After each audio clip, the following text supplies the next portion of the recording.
Hello and welcome back to Football Scrutiny. Today we're going to be taking a look at the game between Granada and Barcelona. We're going to be using RT Software's Tactics Pro to explain how the game was built by Quique Setién and how Barcelona fans are surely going to be happy with their new tactics and their new coach. Back to the old Barcelona. Let's get into it by taking a look at the teams.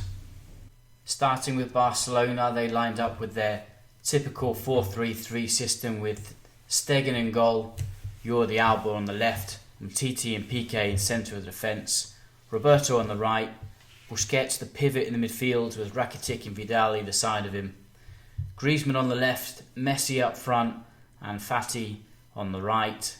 In attack, Jordi Alba moved forward almost to create a front four really, with Umtiti, Quique, Roberto and Busquets forming a diamond system around the two forwards from Granada. Rakitic and Vidal moving in behind the midfield line on occasions to create that typical three in midfield of Barcelona which we're accustomed to in the past.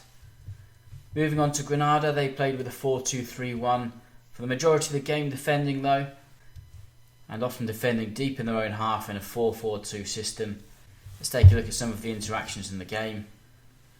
The basic interaction for the game was this kind of setup.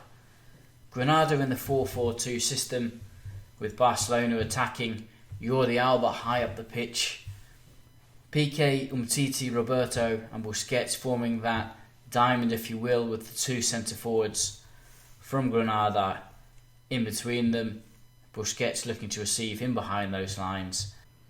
The first thing I want to look at is the high pressing from Barcelona, which on occasions in this season could be their downfall. High pressing up onto the goalkeeper here. We can see that Barcelona's front three are pushing forward, the midfield three as well, and the back four is high pushing up almost over the halfway line. And just before the goalkeeper is about to kick it, I'm just going to highlight this area to show that Granada, as they're coming back into position, if the goalkeeper plays a long ball over the top, there's 4 against 6 opportunity. So the long ball played into here would catch the Barcelona team pushing up far too high and not picking up the players as they're coming back. Early signs of possible problems for which Quique Setién could have because of his over-dynamic pressing forward. However, what Barcelona fans are really interested in is what they're like on the ball, and we're going to take a look at that now.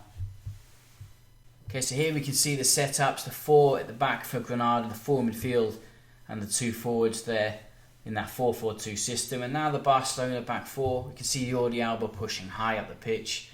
Those 3 midfielders from Barcelona playing just in behind the 2 centre forwards, the pivot there of Sergio Busquets, and then Rakitic and Vidal playing behind the lines from the midfield. And then just out of your picture though is Messi and Fati with Griezmann also in the picture.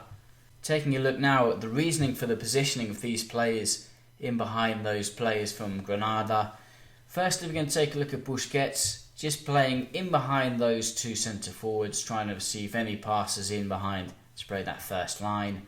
Here we can see Rakitic just in behind that midfield line looking to receive and break it. Vidal exactly the same on the opposite side in between midfielder and winger. And here we can see the high positioning of Jordi Alba. So if he's able to receive that ball there, he's broken the midfield line and able to go forward. Then taking a look at the front 3, on the opposite side Messi drifts over onto the right hand side with Fati creating 2 against 1 situation on that right wing, and then constantly looking for these passes, Messi moving inside and then Fati would try and move in behind the defensive line to try and receive and attack.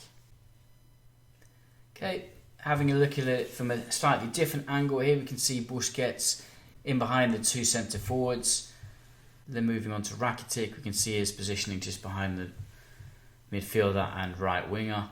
Again, same with Vidal, just in behind that midfielder and left winger.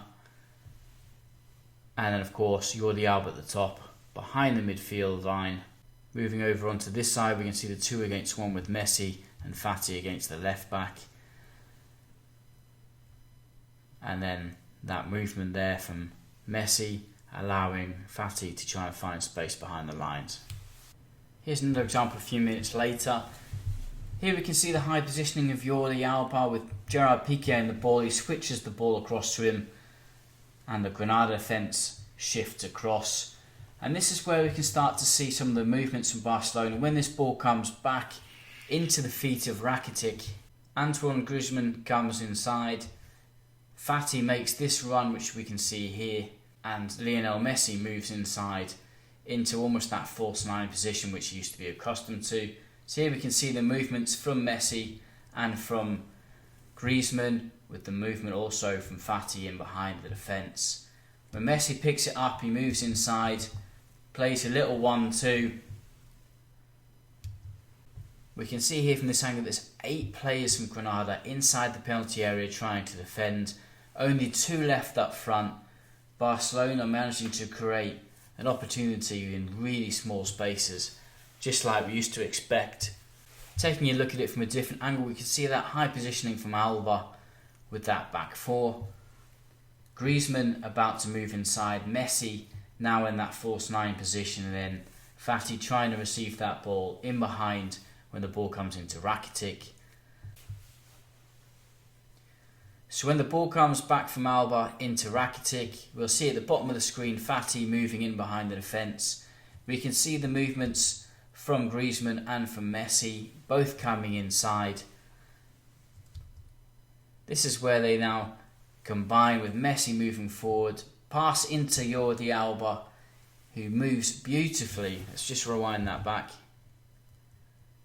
Jordi Alba moving in to the inside of that winger at the top of your screen to receive that ball in from Lionel Messi, and a ball into Fati, and a great opportunity to score that he just puts over the crossbar.